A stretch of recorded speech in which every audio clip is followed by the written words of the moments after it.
पवित्र दिवस अवसर रे मो समस्त शिक्षक शिक्षयित्री और पिलामानंकु हार्दिक अभिनंदन ज्ञापन करुछि। मातृभाषा मातृभाषा क्या कह जाए आपण मान समस्ते भल भाव जानी थे। जो भाषा सहित आपण मानकर प्रथम परिचय होता है से भाषा को मातृभाषा कहते।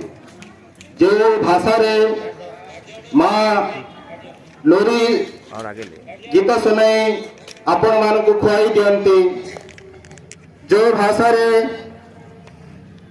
माँ आपण मान को गेल करते, बापा आपण मान को गेल करते, से ही भाषा होची मातृभाषा। आमर मातृभाषा कौन? ओडिया।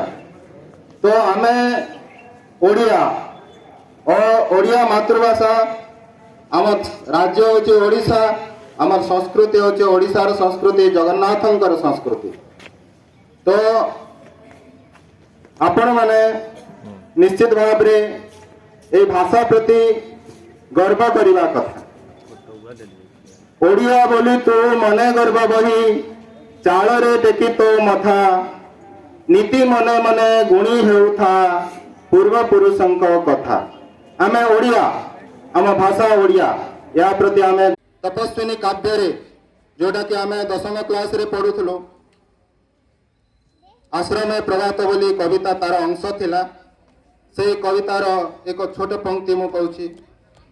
मंगले आइला उषा विकचरा जीव दृशा, जानकी दर्शन तृषा हृदय बहे, कर पल्लवे निहार मुक्ता धरे उपहार, सतिंक बास बाहर प्रांगणे रही, कल कंठ कंठे कहिला,